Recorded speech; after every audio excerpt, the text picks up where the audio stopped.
அருமையானவர்களே, இந்த நாளிலும் அவனுடைய வார்த்தை நான் இடத்திலே கொண்டு வருகிறேன். நீதிமொழிகள் 29:26 ஆளுகை செய்கிறவனுடைய முக தரிசனத்தை தேடுகிறவர்கள் அநேகர், ஆனாலும் அவனுடைய நியாயம் கர்த்தரால் வரும். ஆளுகை செய்கிறவனுடைய முக தரிசனத்தை தேடுகிறவர்கள் அநேகர். அப்படின்னா என்ன? இந்த உலகத்துல ஆளுகை செய்கிற அதிகாரிகளை தேடுகிறவர்கள் அநேகர். எதுக்குன்னா நியாயம் கிடைக்கணும்னு, எனக்கு தேவையானது கிடைக்கணும்னு. இந்த மினிஸ்டரை பார்த்தா, இந்த மினிஸ்டரோட பிஏவை பார்த்தா அப்படின்னு இருக்கும்ல, அவருக்கு தெரிஞ்சவர், அவர் ஒண்ணு விட்ட மச்சானா இருக்கிறாரு, அவர் எனக்கு தெரியும். மினிஸ்டரோட அந்த டிரைவர் எனக்கு தெரியும், அந்த டிரைவரோட ரிலேட்டிவ் எனக்கு தெரியும், இவங்க மூலியமா அவங்கள போய் பார்த்துடணும்னு விரும்புகிறோம். இப்படிப்பட்ட ஒரு கூட்டமே இருக்கு நிறைய. ஸோ ஃபர்ஸ்ட் என்ன போட்டிருக்கு? இப்படி தேடுகிறவர்கள் அநேகர். அதிகாரிகள் ஆளுகை செய்கிறோடைய முக தரிசனத்தை அவரை பார்த்துட்டா சரியாயிடும், அப்பாயின்மெண்ட் கிடைச்சிட்டா சரியாயிடும், இது வரும்ல. ஆனா வசனம் என்ன பண்றது? ஆனாலும் அவனுடைய நியாயம் கர்த்தரால் வரும். நம்ம நீங்க என்ன நினைக்கிறோம்? போலீஸ் ஸ்டேஷன் போயிட்டா நமக்கு நியாயம் கிடைச்சிடும், கோர்ட்டுக்கு போயிட்டா நியாயம் கிடைச்சிடும், மினிஸ்டரை பார்த்துட்டா நியாயம் கிடைச்சிடும், சிஎம் பார்த்துட்டா நியாயம் கிடைச்சிடும். சரி, ஆண்டவர் ஒரு சிஸ்டம் வைத்திருக்கிறார்.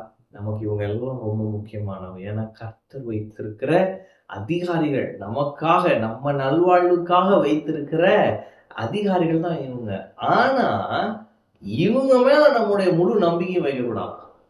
ஏன்னா நியாயம் விசாரிக்கிறவர் கர்த்தர்.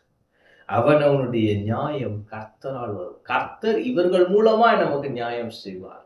கர்த்தர் இவர்கள் இல்லாமலும் நமக்கு நியாயம் செய்வார். கர்த்தர் நியாயம் செய்வார். அப்ப என்ன சொல்ல வரேன்னா, இவங்களை போய் தேடுறதுக்கு இப்படிலாம் ஷார்ட்கட்லாம் வச்சு எப்படிலாம் போக வேண்டிய அவசியமே இல்லை. நம்ம கர்த்தரை தேடினா போதும், நமக்கு தேவையான நியாயம் அவரிடத்திலிருந்து வரும். நமக்கு என்னென்ன செய்யணுமோ அவர் செய்வார். நம்ம போயிட்டு இந்த மினிஸ்டர் இப்படி பாருங்களேன். ஏன் இதை சொல்றேன்னா, நீங்க நிறைய பேர் இந்த மாதிரி அதிகாரிகளை பார்க்கறதுக்கு நிறைய பேருக்கு பார்த்தீங்கன்னா காசு கொடுத்து ஏமாந்து, லஞ்சம் கொடுத்து ஏமாந்து இப்படியே இருக்கிறாங்க பாருங்க. அதனாலதான் நான் சொல்றேன், நாம ஜெபம் பண்ணுவோம், கர்த்தர் மீதி பார்த்துப்பாரு. நிறைய பேர் இப்படி ஏமாந்து வாழ்க்கையில சொத்தெல்லாம் இழந்து, இல்ல நிம்மதி இழந்து, காசா கொடுத்து கொடுத்து கொடுத்து ஒன்றும் காரியம் ஆக மாட்டேங்குது. ஏன்னா சிஸ்டம் அப்படி ஆயிடுச்சு.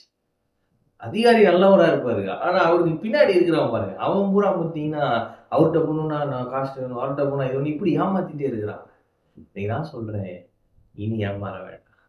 நமக்கு உலகத்தை படைத்து ஆளுகை செய்கிற கர்த்தர் இருக்கிறார். நமக்கு நியாயம் செய்ய ஒரு நல்ல தேவன் நமக்கு இருக்கிறார். நாம அவரிடத்துல போவோம். பாருங்க, அன்னாள் தேவ சமூகத்திலே தன் இருதயத்தை எல்லாம் ஊற்றி விட்டாள். யார்ட்டையுமே சொல்லல அந்த அம்மா. அந்த அம்மா நினைச்சிருந்தா யார்ட்டையா போய் சொல்லிருக்கலாம். ஆனா அந்த அம்மா ஞானம் ஒரு முடிவு எடுத்துட்டாங்க. நான் போய் சொல்லுவேன்னா அது கர்த்தர்கிட்ட மட்டும் தான் சொல்லுவேன். கர்த்தரும் பாருங்க, இருதயத்தை ஊற்றினோடையும் அடுத்த கொஞ்ச வசனத்திலே பார்க்கிறோம், கர்த்தர் அன்னாளை நினைத்திருடி ஆசீர்வதிக்கிறார், சாமுவேலை கொடுத்தார். ஆமென். இன்னைக்கு நான் சொல்றேன், உங்களை நேசிக்கிற ஒரு தேவன் இருக்கிறார். உங்களுடைய காரியங்களை அறிந்திருக்கிற நல்ல தேவன் இவர். உங்களுடைய நியாயம் ஒரு இடத்துல வரும். இஸ்ரவேலர் பாருங்க, பார்வோன் நிமித்தமாய் பெருமூச்சு விடுறாங்க, குரோனிங்.